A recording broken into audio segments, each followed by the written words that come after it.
Hi everyone, it's Roger and James here from the What's on Disney Plus podcast. In this week's episode, we're going to be talking about everything that's coming up in May in the United States. So we want to kind of go through the list. We're going to be talking about some new UK exclusive Disney Plus and Star originals. We're about a new series they're going to be launching called Launchpad. But we're going to be sharing our thoughts on this week's new releases, including big shots of the Mighty Ducks Game Changers, Falcon and the Winter Soldier, and I'll also be talking about some of the Star originals and Secrets of the Whales. But before we get into any of that, some housekeeping to kick off. So thank you very much for subscribing. If you haven't already done so, make sure you do. You can also find us on the audio platforms, iTunes, Google Play, Spotify, etc. If you haven't already done so, you can become a supporter of the channel through either Patreon or YouTube channel members. They get early access to some videos. They also get to contribute to the weekly Q&A, and they get their name at the end of the videos and shout outs if they're at a certain level. So speaking of shout outs, big shout out to YouTube channel members, including My VCR Still Works, David, Bina, Bad Dog Gaming, Joshua, Ben, Adam, Drew, Martin, Jeremy, and Sarah. While over on Patreon, a huge hello to Andrew, Jacob, Caleb, Red Marsman, Andrew, Cody, Darren, The Juice, Lester, Lauren, James, and also a huge thank you to Sarah at the platinum level for all of your support. Really makes a massive difference in making sure the podcast and the videos all happen every week. Okay, so that's the housekeeping done. I'm just going to do a quick shout out. If you haven't done so, make sure you check out our YouTube channel this week. We have a load of interviews with the cast of Big Shot, including John Stamos and Yvette Nicole Brown. So go check out those. And nice quick plug. And also during the week, you had an extra bonus podcast episode, which with Josh and Gabrielle, where they were talking about kind of Soul and Falcon and the Winter Soldier and sort of race equality and all kinds of stuff. Very different episode. Josh sent that one over and I thought that was quite interesting. So pop that one up on the feed as well. Right, let's jump into the news. So Disney has announced what's going to be coming to the United States in May. Important to note, all the originals will be everywhere. Some of this stuff will arrive in other regions, but there might be some regional differences before we get into it. And also, more importantly, subject to change. There's always something could go missing, something be extra. This might not be the whole list. So let's jump into it. So we'll go day by day. So kicking off on Tuesday, May the 4th, Star Wars The Bad Batch. We're getting a 70-minute kind of opening episode. I'm really looking forward to it. We got a new poster this week. What about you, James? I am considering taking the day off so I can watch it. Not really. It's since it's coming out on Tuesday, I think it'll be fine. But yeah, I'm excited. I'm looking forward to it. We've talked about it plenty of times. As you know, like I'm not super excited about the Bad Batch themselves, the characters, but this is their chance to sell themselves and to make me care about them the way that I cared about like Rex and Cody and all the other clones that we met during the Clone Wars. It actually took me a long time to kind of gel with like Ahsoka and like, you know, with the Clone Wars and the Rebels and stuff. It took me, I'd probably say it was probably maybe season 2 of Rebels before I really kind of started digging the characters. It took me a while. So I'm looking forward to the series. We don't yet know how many episodes there are. I think we know there's at least 14 because the composer said something on social media, but we've got no idea how long it is because the Clone Wars have generally been, the last season was quite short. But usually, we're maybe up to 20 odd episodes, so that we could be having Bad Batch episodes for most of the year. I'm wondering if that might just kind of lie us right up then till around about the Book of Boba Fett, because 24 episodes could be, I mean, that's quite a lot, but not that abnormal for an animated series. No, especially for animated series like this. And like you said, the previous seasons of Clone Wars were much longer. I think it depends a lot on how much they're cannibalizing of Clone Wars. We know that there are episodes that they did not finish. We've seen previews of some of them.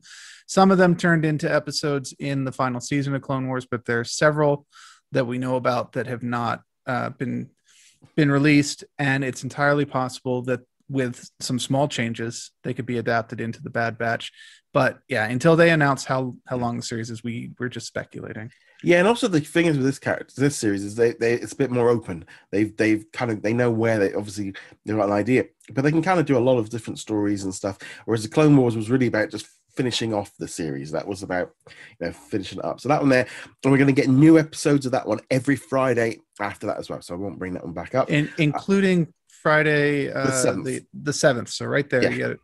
May the 4th, and then May the 7th as well. Yeah, a little bit disappointed that there was some rumors going around that we were going to be getting the Detour series that had been in the vault, but they might hold on to it. They still got a little bit. They still got time to get something out. So on Friday, the May the 7th, we're getting new episodes of the Mighty Ducks Game Changers and Big Shot. We'll be getting new episodes of them right through May, so we're bringing them up.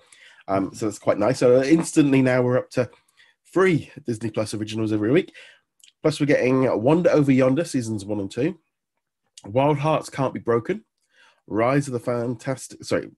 Four, Rise of the Silver Surfer. Anything jump out at you from that one, from that day? Make sense? Not really. I mean, I guess it's cool that they've got the Fantastic Four on there, Rise of the Silver Surfer, but I'm kind of hoping that they're going to erase the Fantastic Four movies, not these and Fantastic Four Stick or whatever you want to call it, the other reboot one. Erase those from our memories and get some proper Fantastic Four movies going at some point here, or show. I didn't mind the first one. I'm going to be honest. I didn't mind. The second one was bad, but I didn't mind the first one. The first one was good up until the point Doctor Doom spoke. Yeah. I mean, obviously he's a character throughout the entire movie, but he gets the mask at the end, and least intimidating Doctor Doom I have ever heard in my life. That was that sucked any energy out of that movie, and it was gone. Right, moving on from there, on Friday, May the 14th, we'll be getting Secret Agent Ozzo, seasons 1, 2, and also a short series. X-Men The Last Stand, Life Below Zero, season 15. This one I'm really looking forward to. It's a race to the center of the Earth. The whole season will be arriving. It will just be wrapping up on National Geographic by then. And this is perfectly in my warehouse. Episodes are dropping weekly now on National Geographic. So once it finishes, it's moving over to Disney Plus. Basically, they're racing around the Earth in a competition, different teams. I'm so in on this one. This is right in what I love. This isn't really like the kind of thing I super enjoy, but I do like having it on as background noise. It's a good second screen kind of show. And the fact that it's National Geographic's means that I have more faith in it than some of the more Survivor style shows, like Race Around. No, what's the famous one? Well, you had The Amazing Race. That's what I was thinking. Sorry. Yeah, I mean, because I love that one until they stopped airing it in the UK. And the BBC's been doing something recently, and I just loved, every week there, the whole thing of just racing through a country on competition. It's just something that gets me. We're also getting High School Musical, the series, season 2. So we're getting new episodes every Friday from there. I'm looking forward to this one. It should be pretty good. What about you? Well, we already mentioned the one, Race to the Center of the Earth. I'm not going to binge it, but I could see watching it over the course of like 2 or 3 weeks, an episode here, an episode there. I mean, X-Men: The Last Stand, it's in the competition for worst X-Men movie, I think surpassed only by the first Wolverine movie. I mean, it's not the highlight of the series, but I'm glad it's there for the sake of completeness. Yes, and also it's just that thing now of getting out the way of. I'm just glad now that, like with Star Wars and Marvel, they're getting out the way of this kind of elitist thing that they kind of had for a little bit of, like, we don't want anything else to do except for our little thing that we're doing right now. It's like, no, just get it on there. It's vintage. Just Star Wars Ewoks. I don't know what you're talking about. There's no Star Wars Ewoks movies or television show, and there's definitely no Droid Tales. Star Wars Holiday Special? Nope. No, none of that. That's all gone. See, I agree. I'm glad that they're putting those on. And you mentioned earlier the detours. I do hope that the rumors pan out, even if not on May the 4th, that we get those at some point. Yeah. I'm hoping they'll get some there. So we get, and then of course, as I said, we'll be getting, so from that point on, from May the 14th, we're getting 4 new Disney Plus originals every week.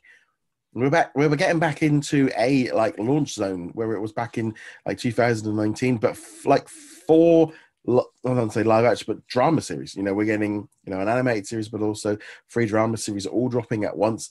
They're all set with kids in high school, which is maybe a little bit of like, you could have done with a little bit more planning at that point. I think high school seems to have been everything was delayed. I mean, I mean, there's like I was told this week by the cast, the big shot. Some of them had 3 different birthdays filming this series. It was taking so long to make because of all the restrictions and stuff. So I do think, unlike High School Music, I think opens with like a Christmas special. So it was probably supposed to arrive a long time ago.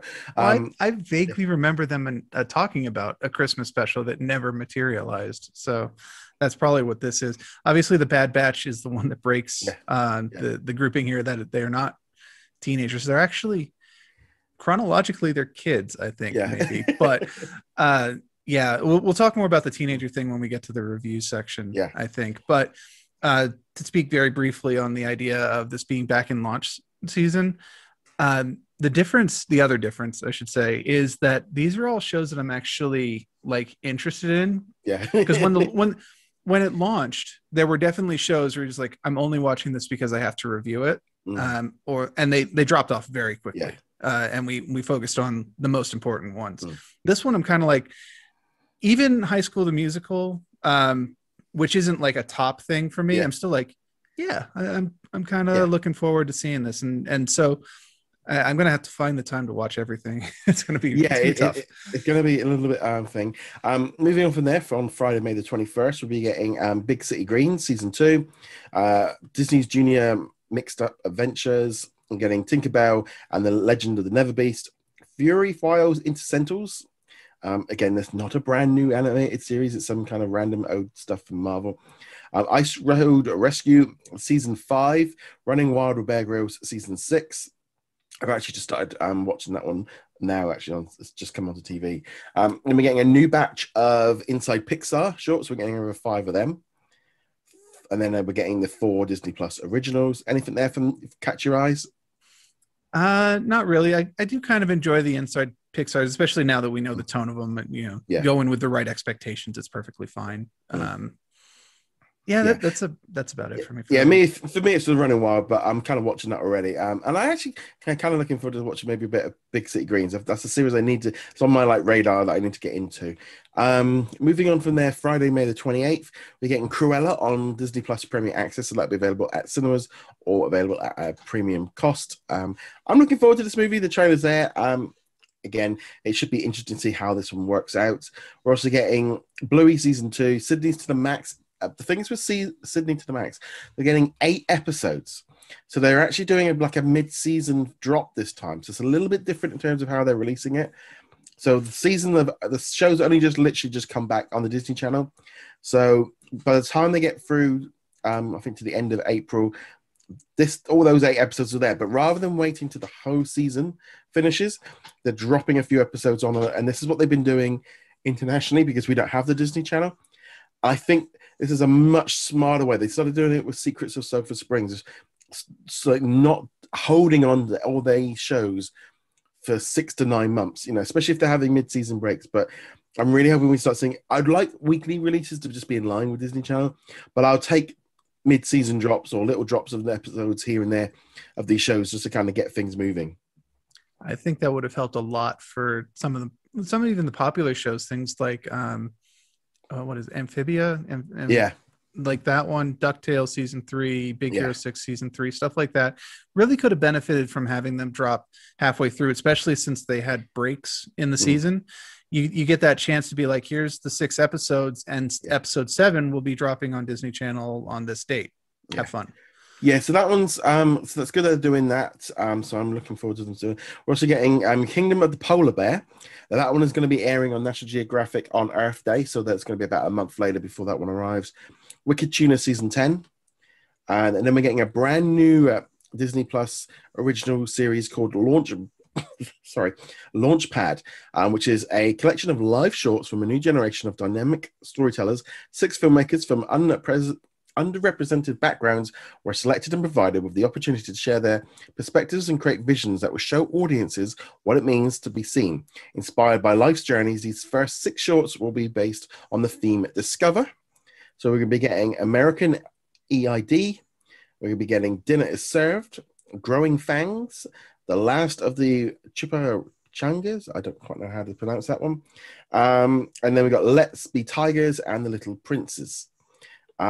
This one looks very different. The trailer's been up. I watched it and was like, ooh, this is all very experimental, allowing them to do different things. And I think this is fantastic from a couple of different points, not just from the fact of like giving people that have maybe underrepresented chance to tell stories. I mean, some of the stories that are coming up very different than what we would normally see. More importantly than that, it gives people a chance to practice, hone the skills.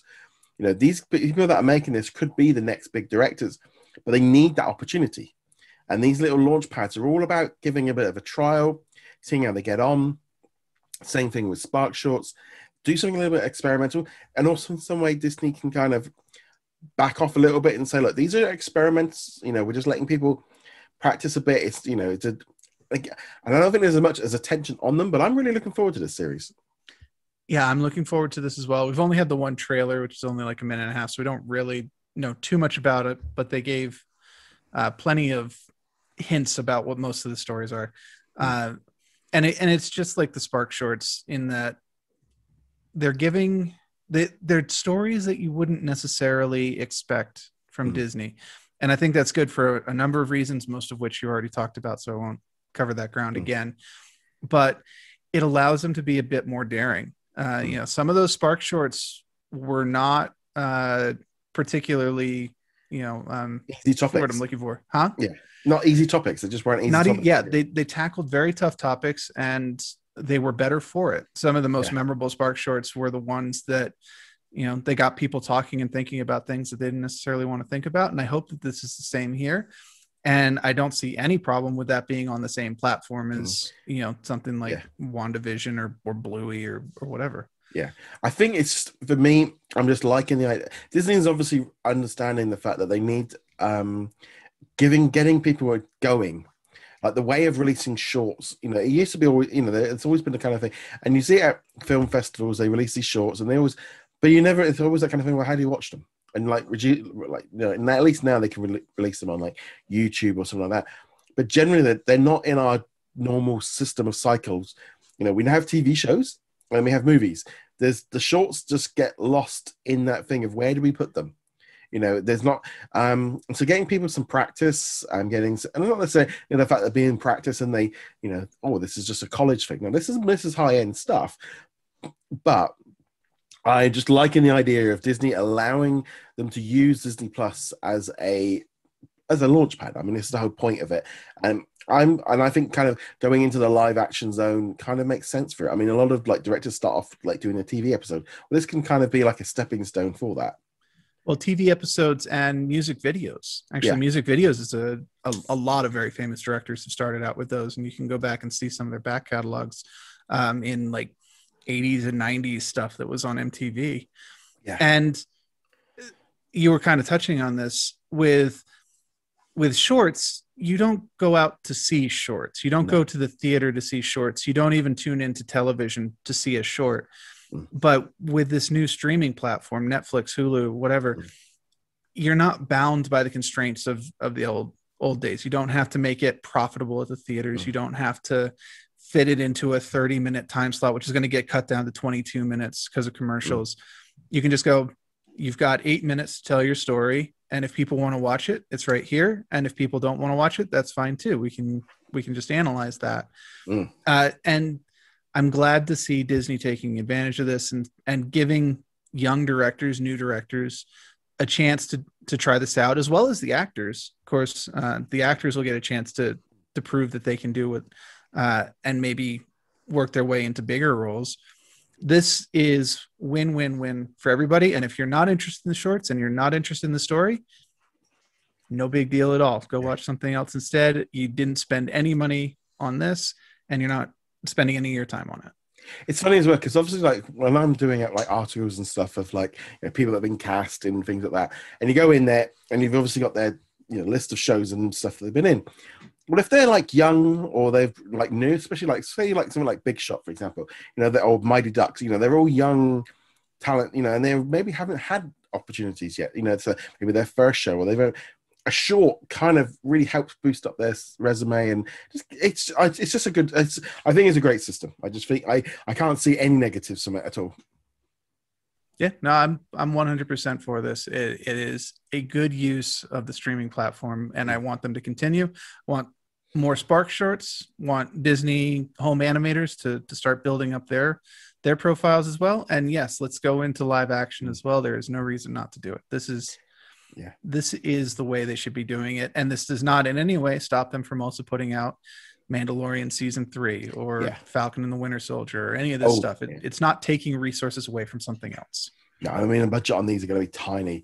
So there we go. So that's everything wrapped up there for May. Interesting, no Marvel other than Fury Files, but I'm not gonna lie. I actually think this is a good thing. I'm a little bit along the lines of, I know like these weekly Marvel shows are great, but I'm now thinking, by the time next week comes, we've had 15 weeks pretty much of Marvel content weekly. So that's quite a. I mean, we've been spoiled, and we're going to wait long. We've got Loki coming up in June, so it's just really. I just think it's really interesting to see how they're doing this. I think with the addition of, we've got 4 originals dropping pretty much weekly. I mean, I think that's just great. Yeah, and if the original plan or the most recent plan had been followed, we would have had Black Widow in here at some point, both the theatrical and premiere probably.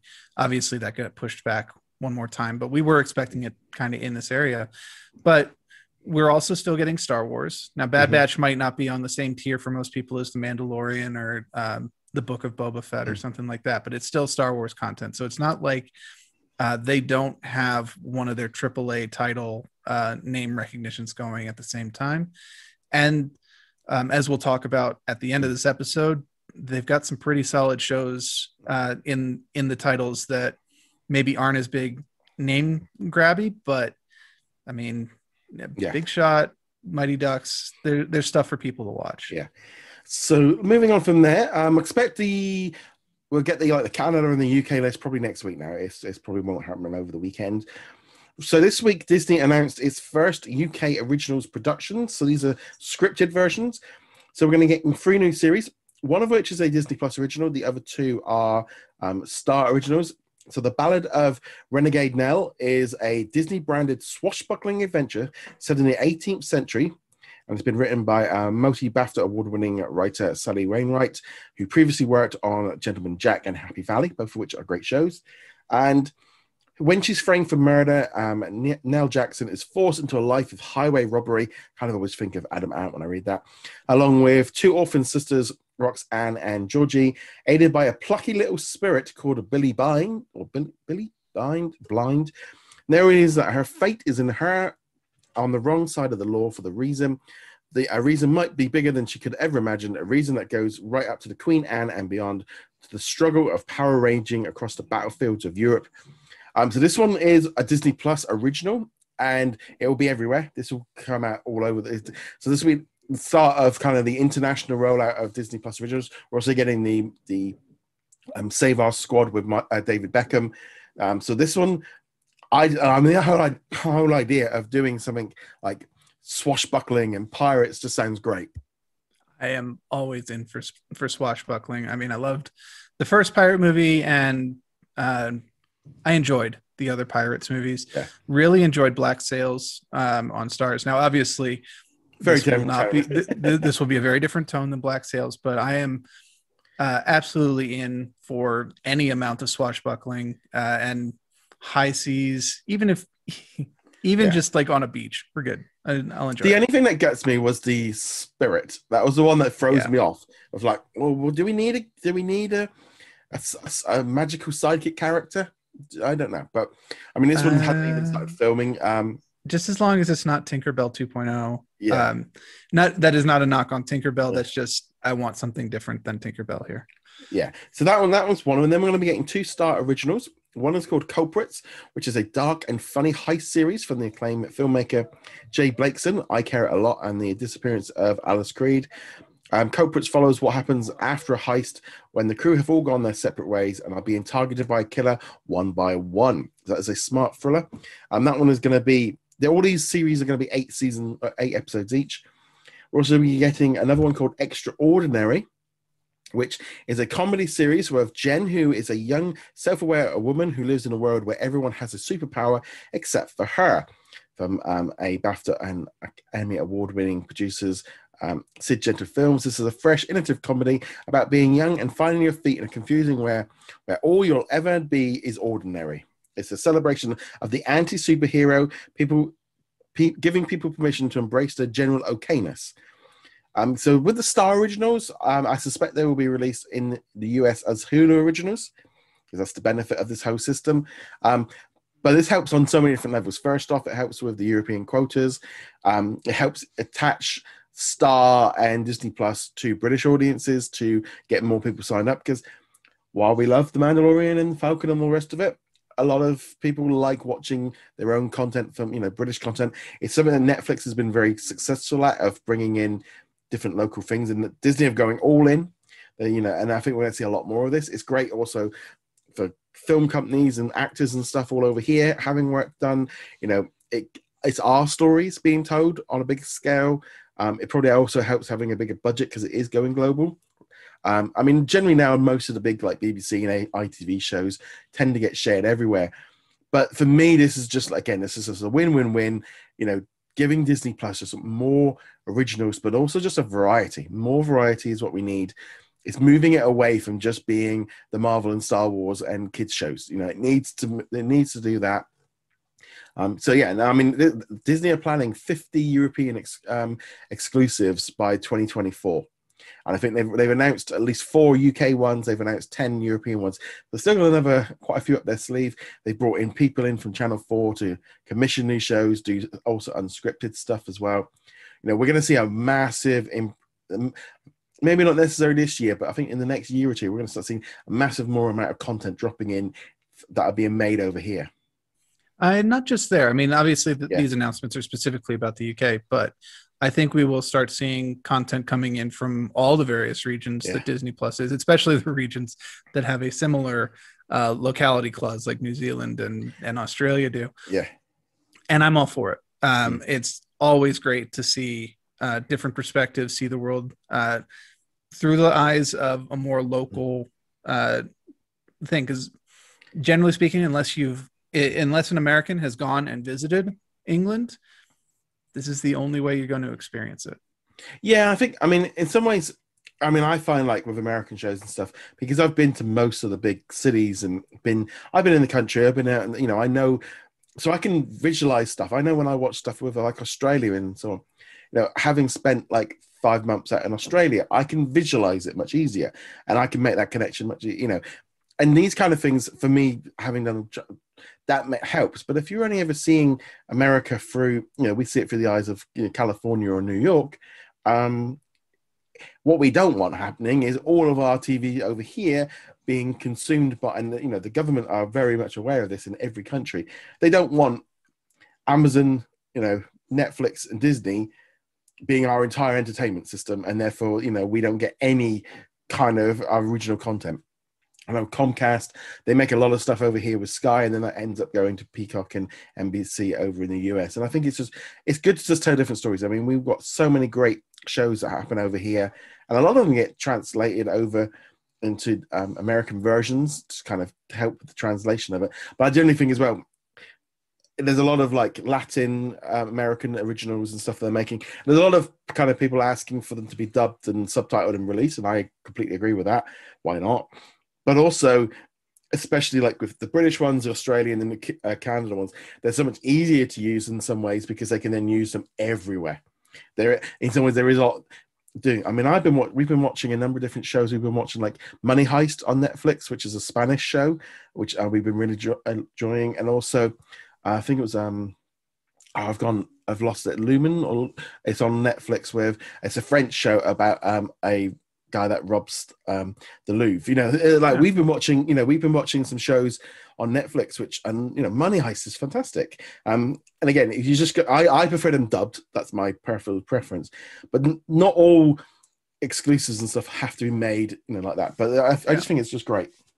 Yeah, I've actually caught a number of Korean shows on Netflix recently. I prefer subtitles in general, but I have absolutely no problem with dubs either.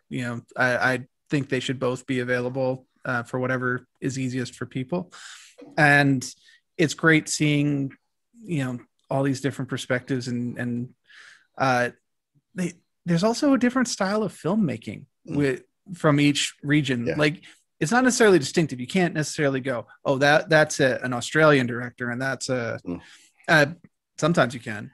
But also they go, "G'day, mate, how you doing?" And that's how you know it's not made by an Australian director.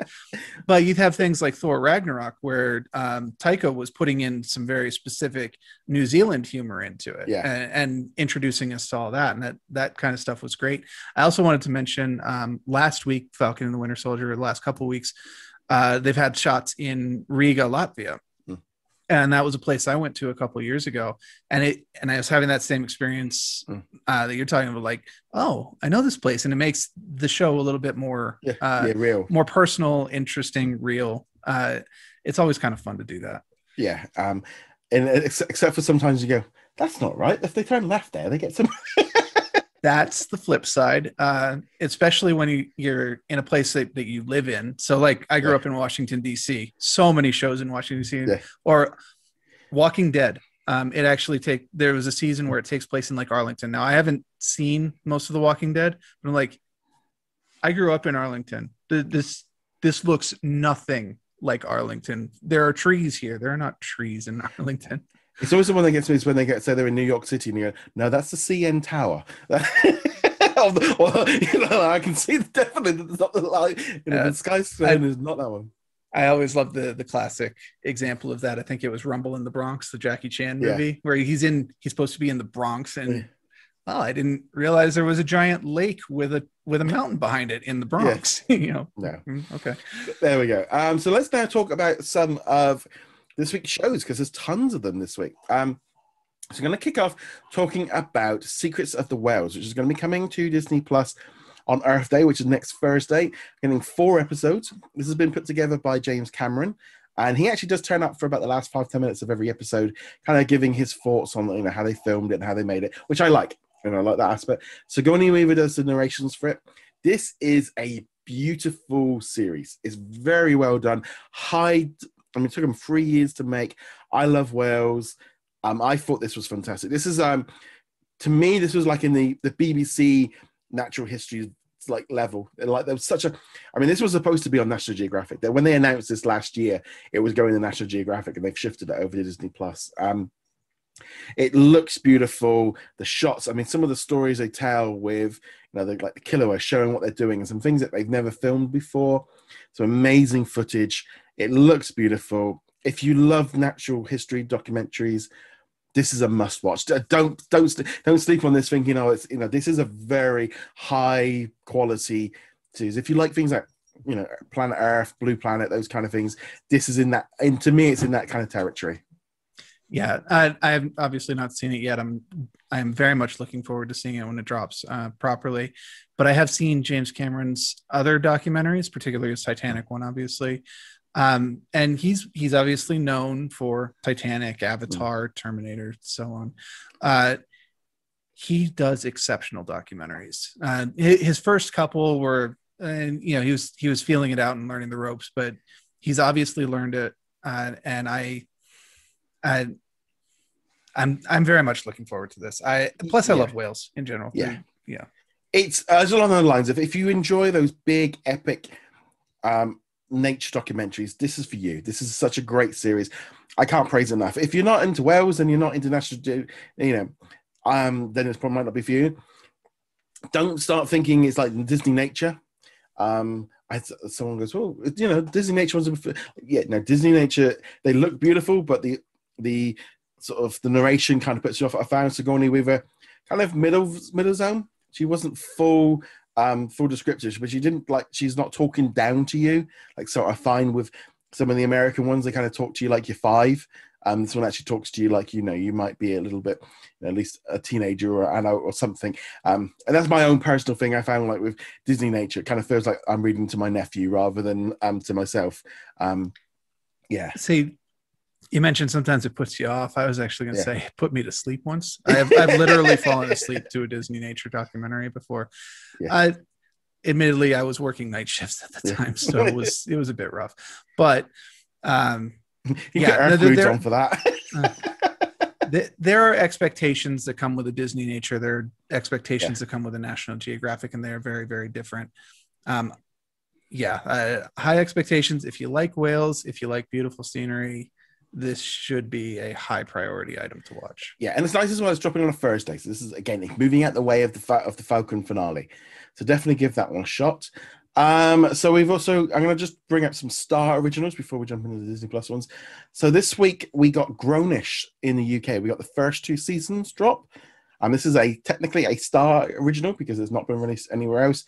And we're getting the 3rd season coming up in a couple of weeks. Canada and Australia are already getting them. So Disney sent me the first few episodes from the first season to watch.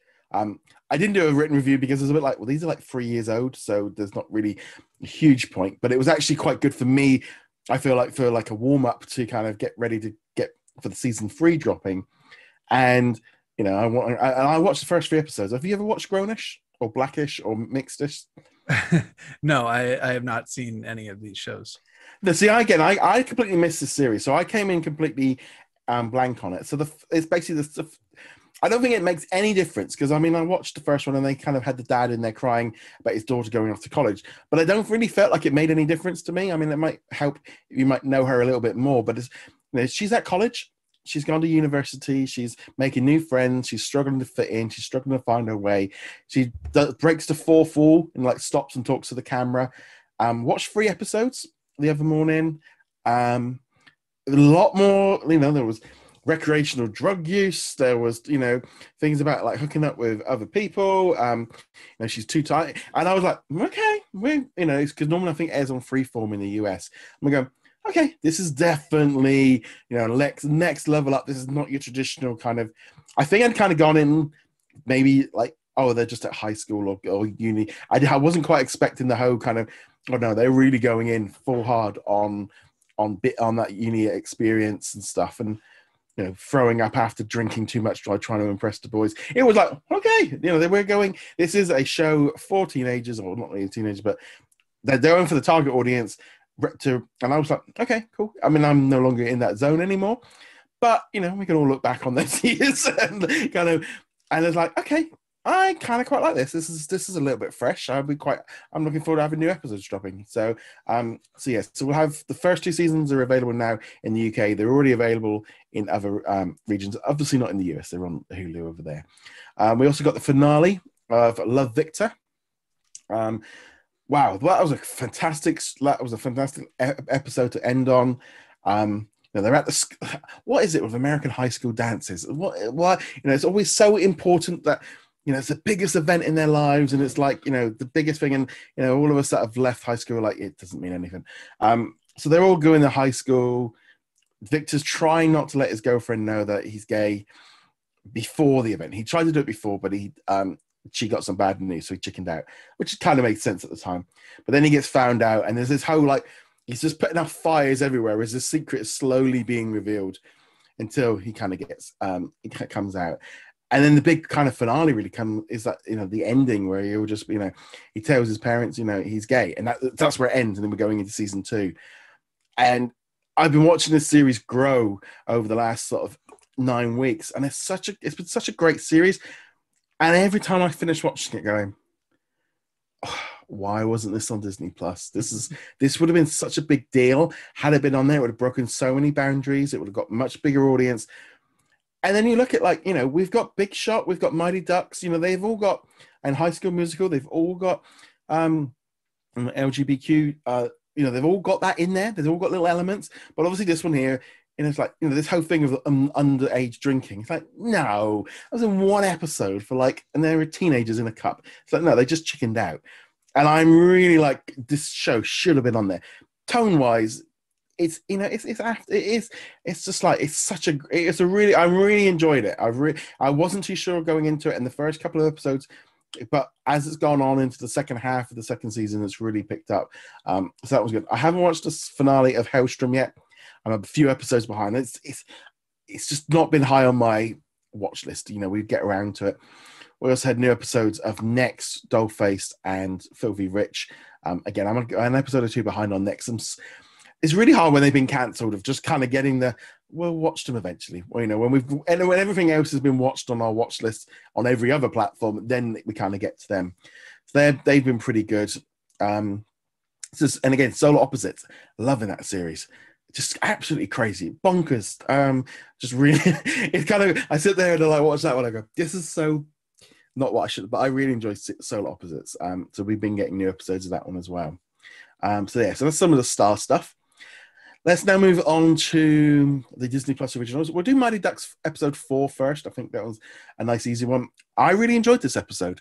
I like the fact that they kind of hit the brakes on the training and let the characters grow a little bit. Kids actually spending some time together and having fun, which is what they're supposed to be doing.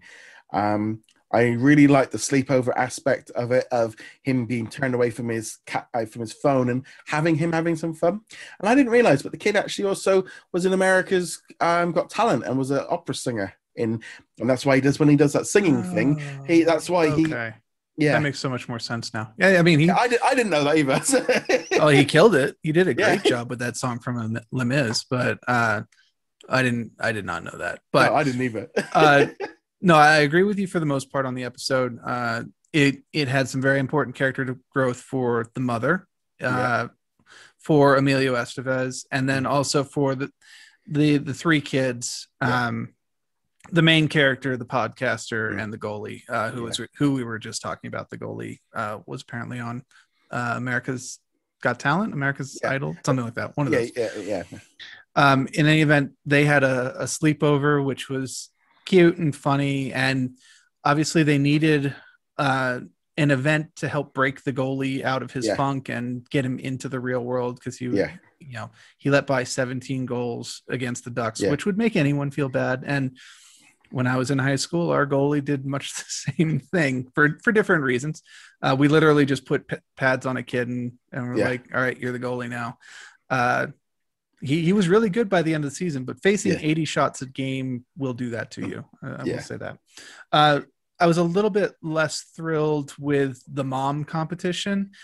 It was important for a bit of character development, especially for the mother, to have her get that, like, no, wait, I am a doormat. I shouldn't be. I'm getting taken advantage of by all these people. And it was important to have that moment, but it was also extremely cliche and very like, are you serious? You're basing whether this kid's going to play on the Ducks or the I can never remember the name of their team. Don't Bothers. The Don't Bothers. I always want to call them No Doubts, but that's a band. And it's just like the second they announced the mom competition and that this girl was not getting the permission from her parents because she was too afraid, I was like, oh, it's going to end with a bet. It's going to end with them on that wager. I mean, I like the fact that the dad did it. Actually, I thought that was smart with the dad kind of going, no, this is wrong. The kid wants to not get, she's not happy. Give her something that she wants to do. Whereas the mum was completely just over. I mean, the fact of like her planning out what hobbies the kids are into in order to get them into the best college, of what the availability is going to be like based in 10 years time. It's like super planning. And I was like, I'm there like going, wow, okay. And then I like the fact that the dad went around it rather than the mum, because I don't think the mum could have stepped down from that.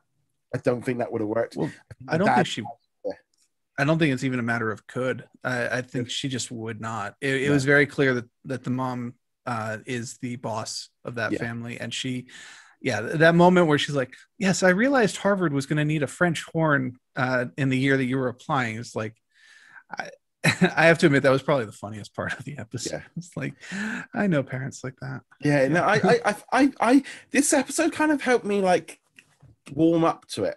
For me, it's been a few weeks since I've watched it, because I've watched them all 3 weeks in advance. So it was a little bit like, oh yeah, cool. I'm like, this is kind of quite a nice little fun series. I wonder where they were going to go like mid-season, because obviously now we're at episode 4. I mean, we've still got 6 more episodes to go. There's a lot, and I think building up the establishment of, and I don't want them becoming like, training for this big finale and this big, because that's exactly the opposite. You can't call yourself Don't Bother and then spending your entire time bothering about being in the final. It doesn't make any, Well, yeah. but that's also kind of the point of the series. I think Yeah. they're going to end up in a middle ground where you Yeah. take it seriously, but you don't make it your life. Yeah. You can't play a sport, but you can't do anything competitive. And esports, sports, card games, board games, you have to be at least a little competitive. Otherwise, what's the point? Yeah. And they need to find that balance because the Ducks are a little too far on the edge. There's nothing wrong with being hyper competitive. There's nothing wrong with wanting to be the best, especially if you're a kid and you're trying to like get into good colleges or potentially play professionally. Nothing wrong with that as long as you're not a jerk about it, which is where they cross the line. But I think for most people, you need that balance. You want to be competitive because competition is fun. But you don't want to make it to the point where you are throwing chairs at people, which we'll come to in another review. Yes. So I think as overall Mighty Ducks, I'm really enjoying that one. Moving on from there, let's now talk about The Big Shot, which is a brand new series. We got the first episode dropped yesterday. I have seen the first 3 episodes. And for me, I'm going to try and stay away from going into the spoiler zones. I'm going to ask you, because it's that thing of my mind of blurring of where the episodes end. But what did you think of Big Shot? So I have to admit, I'm a little bit annoyed here. I wanted the hockey show to be the better show, and right now it's not. Obviously, I'm still enjoying the Mighty Ducks, but The Big Shot, I've only seen the first episode, just like everybody else who's not you. And I enjoyed it. I have to admit, I wasn't going in with super high expectation. I wasn't expecting it to be terrible, but I wasn't going in like it's going to be great. And then it was like, actually, I'm pretty invested in a lot of these characters already. They're obviously taking a much more mature approach to it than the Mighty Ducks did.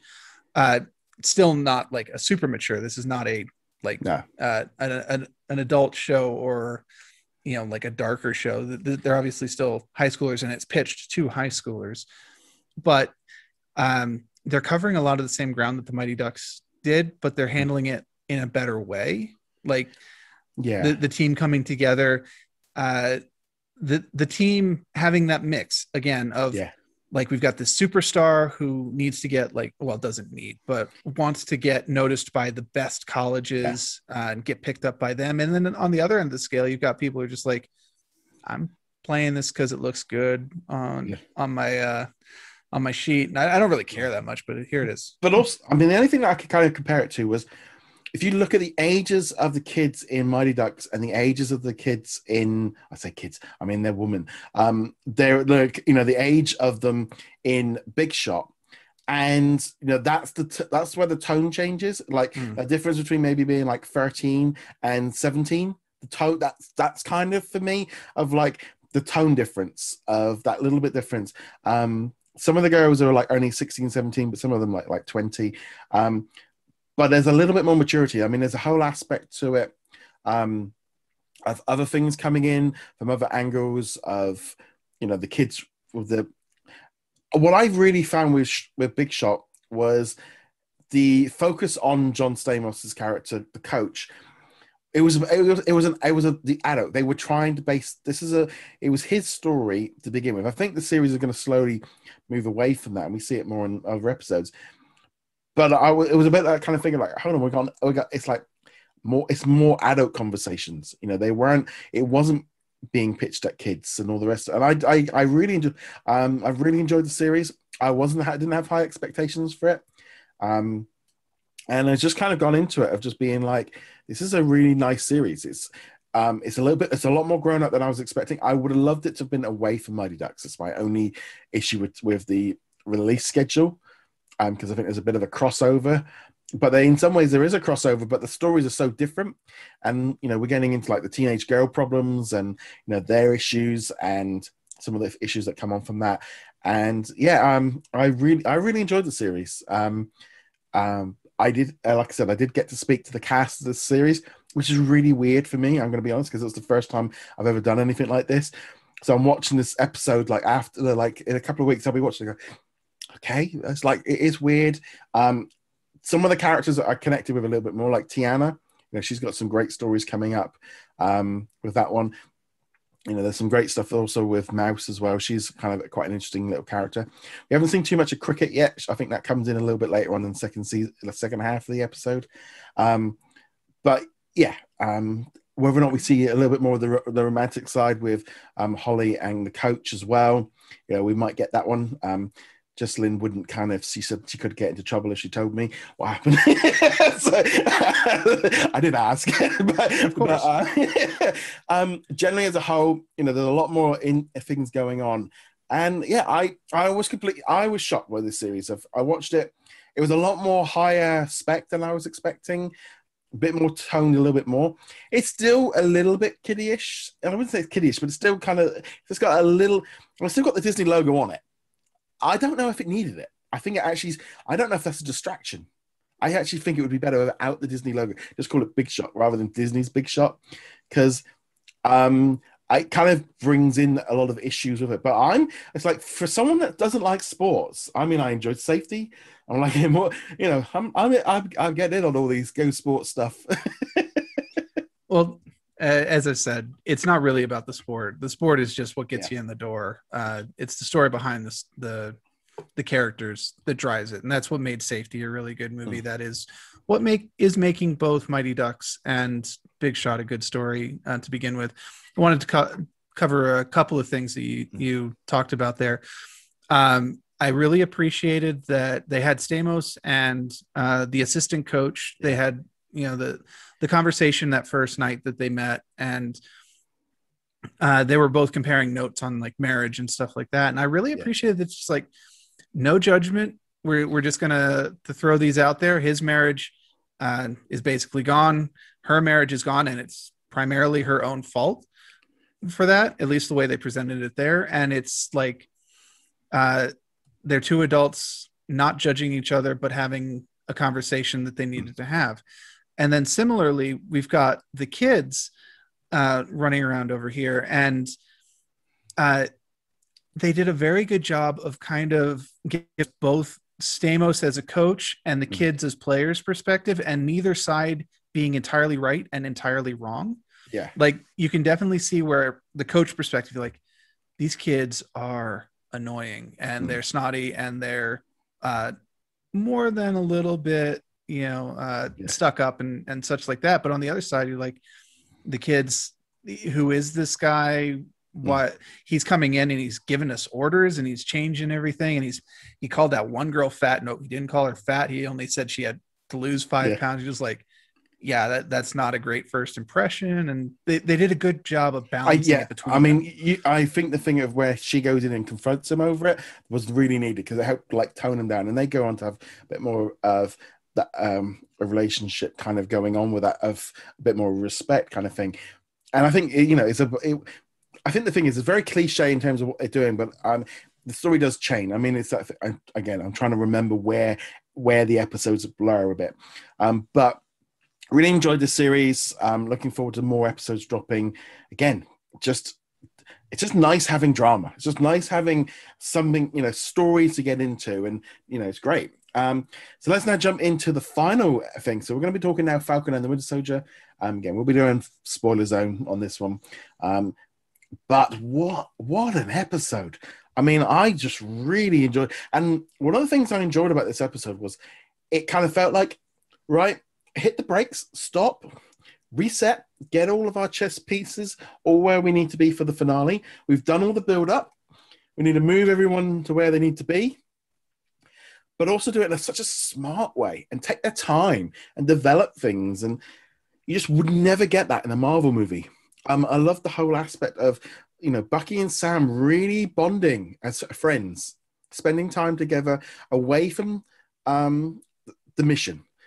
And that feeling of Bucky needing that more than, and that kind of, him just turning up and helping him out on the boat. Him playing around a bit with it, that was what I felt was what we needed more. We need more of the buddy cop aspect that we've not really seen too much of, but that respect aspect to it. I love the whole thing they're doing with John Walker, his downfall, his spiral. Because I know like everyone's against him as like, he's the Walmart Captain America. But it's like you're looking at him going, he's right. They made him, they built him, they trained him, they got him all ready. He did what he was supposed to, and they've thrown him to the side because he didn't do it. He can't handle what he's trying to be. But ultimately, he's not. He's still a war veteran, still a hero. I mean, they kind of pretty much, it's like, well, if he shot them, he would have been fine. But because he's Captain America and smashed them with the shield, it didn't look very good PR point of view. But if he shot them point blank as a soldier, no one would have even questioned it. But it was the optics of it. So I'm really enjoying his whole thing. I just really enjoyed them kind of just layering on the information there. Yeah. So as the penultimate episode, I was kind of expecting a bit more action in it going into it. Yeah. Obviously, we had the big fight at the beginning, which we've known is coming since episode 2, basically. Yeah. But after that, it was almost all character. It was all Sam and Winter Soldier, tiny bit of Zemo, and of course John Walker, and random appearance by Julia Louis-Dreyfus. We'll come back to that one. Yeah. Well, actually, let's just do that one right now. All right, let's do that. Because obviously, this is a situation of a character walks in, and for us that aren't maybe completely familiar with, because I read comics, so I'm aware of bits, but this character comes in, Val. Okay, who's she?